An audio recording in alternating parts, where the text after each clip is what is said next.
What is going on, guys? JD from New York here, and this is a commentary I've been wanting to do for several weeks now. I just wanted to wait till the right time. I want to fill you guys in on my grandfather's situation because the last time I talked about him was during the Christmas season. I did a commentary on it, letting you guys know how I spent Christmas and a little bit on his condition. I also want to talk about where this channel is going into the spring and summer months ahead. Hopefully my YouTube copyright strike is going away next month and I can take this channel to where I want it to be. I also want to tell you guys where I'm going to be this weekend. I'm not going to be around YouTube. I'm not going to be posting videos. I'm not going to be playing Black Ops 2. I'm not going to be on PSN. So I want to tell you guys what I'm going to be doing this weekend. But I do want to start off with the most important topic, and that's the health of my grandfather. Now, the last time I spoke to you guys was around Christmas, and I explained his situation as getting worse by the day. We had Christmas dinner, and my family really never celebrates holidays. You know, my family's not a big holiday family. We don't, sit down all together, a big happy family, and share a meal and, nice conversation. No. My family, my mom and my dad and my brothers are very private people. They like to spend it with themselves. Just a close-knit group, all four of us, five of us. So this was the one year that everybody got together on my mom's side of the family. And my grandfather's condition, everybody knew his condition, and we went along with it anyway because this is something we wanted to do. But his condition was so bad that he didn't eat, he didn't interact with anybody, he didn't start conversations, he didn't jump in on the conversations. And then finally later, in the evening after dinner, it came to a point where he just went into the living room by himself, put his head down, holding his head, and, he just didn't look good. A few weeks after that, he was, falling all over the place. He could barely stand, barely walk. There was one night where I was over there till about 9 o'clock, and I literally thought he was going to pass away in his bed. He looked absolutely terrible, and he kept saying, "I'm dying, I'm going to die, I can't get up," and blah, blah, blah. And I'm like, listen, I'm yelling down the steps for my grandma, "Get up here." He's talking all this bullshit. I don't want to hear this. It came to a point after the Christmas season that my grandma literally was about to snap. She couldn't take it no more. She was under so much stress. And it came to the point where in February, I had to spend my birthday knowing that my grandfather was put away in a hospital. My grandma went behind our backs and administered him into St. Vincent's Hospital here in New York, New Rochelle. And I knew this place wasn't good because I read reviews on it and I asked friends that knew the place. It's not a good place. It's not even a hospital. I hate hospitals. I dread hospitals. I don't want to see a hospital, ever. I'm terrified. The whole environment, the whole feeling when you walk into a hospital, it's just not for me. And my grandma put him away. And the first day we went to go visit, I took a drive up there. I'm like, I'm definitely coming. I got to see this place. I got to see what they're doing to him, myself. I walk in there the first day I visited him. And I wanted to just melt. I was so heartbroken. My mom looked at me and I had tears coming down my eyes. And my eyes are getting all watery now just even talking about it because I remember it like it was yesterday. He's standing there in his pajamas and his top hat and his vest, and he's unshaven. He doesn't look clean. Thin as a fucking stick. Holding the nurse's hand. And we go to sit down in the lunchroom with everybody, wherever they eat their meals. And he's talking some gibberish. I don't know what he's talking about. He's absolutely out of his mind, confused. So the nurse sits down with all of us, and I had to sit with my grandfather. So I opted to sit with my grandfather and watch him so he doesn't do anything silly. And the nurse met with my grandma and my uncle and my mom for about an hour. And we got all the information. We got all the names of the medication he's been taking and, how long he's going to be there, what's the diagnosis on him, this and that. They're going to monitor him, his eating patterns and his sleeping patterns. And I knew this wasn't a hospital. Like I said, this was not a hospital. It was like a mental ward. Just imagine a fucking mental patient, a psychopath. A lunatic. This is the kind of place that my grandma put him in. And I was so pissed at her because she went behind everybody's back because she couldn't handle the stress anymore. She couldn't take care of him. So she's like, you know what? I'm putting him away. I don't want to deal with him anymore. My entire family lashed out at her. It's not the way you do things. You gotta consult people first. We're all here to help you. She didn't listen. It wasn't a hospital. And he was there for 3 weeks. I had to live those 3 weeks knowing that my grandpa, I go over to my grandmother's house to eat lunch and visit and watch the Mets. And, you know, go over there to check on how they're doing and do my laundry or whatever. Take my grandma shopping.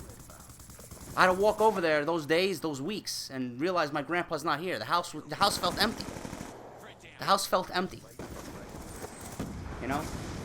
But I'm happy to report, even though my grandfather went through that difficult situation, he's home. The one positive that came out of all this being put away in that fucking loony bin, they administered him the right medication. He's now sleeping well.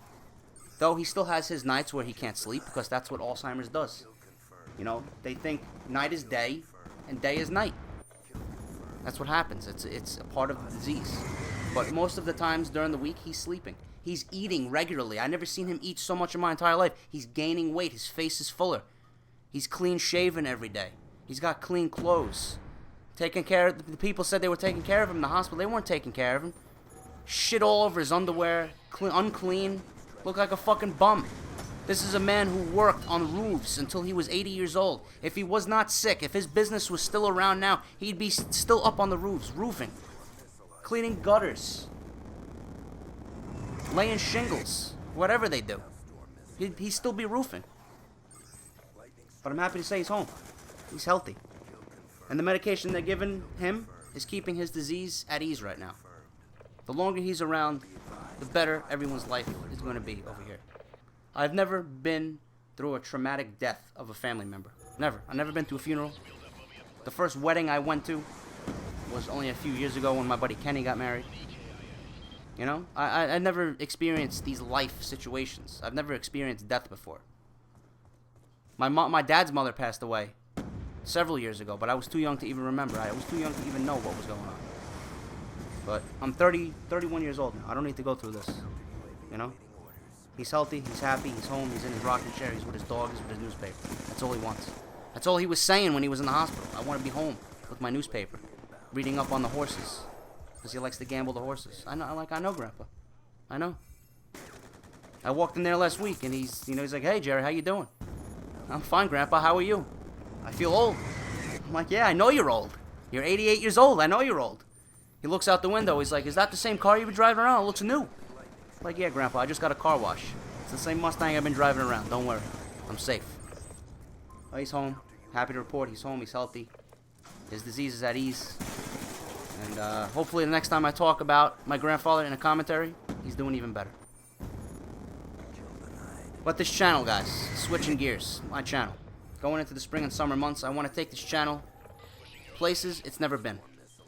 Alright? You guys are my core. I love hearing your comments. I love hearing your opinions. I love the overwhelming support you've given this channel. Without you guys, I'm not sitting here, reading this, whatever. Writing descriptions and videos. I'm not posting videos. I'm not, commenting you guys. I'm not even, reciting this commentary. You guys are my core. I want to bring this channel. I want to bring you guys diverse content. I'm doing the best I possibly can with the content that I'm giving you guys right now. This is a 63 kill gameplay on Standoff. And some random bullshit on Hijacked. Great gameplays.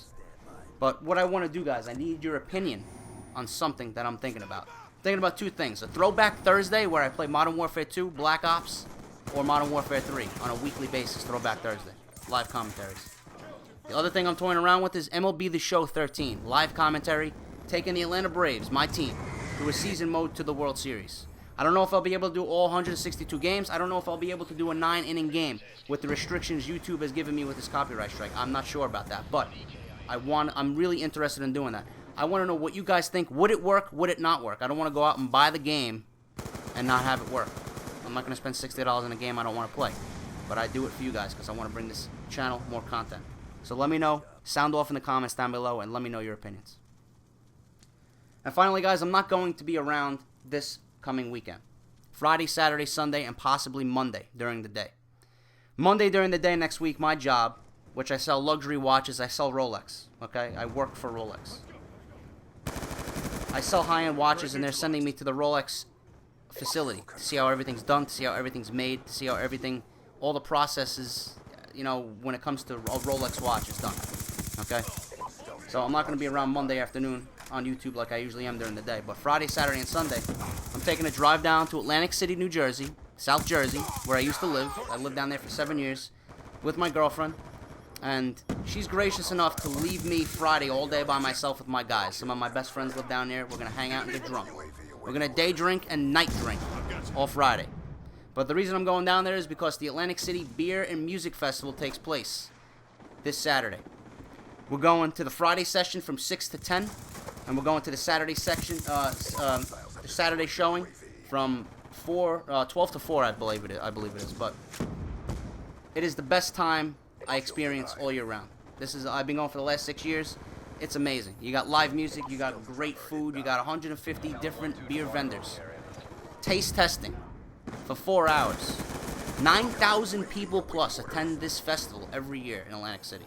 One of the biggest traffic days for Atlantic City during the year.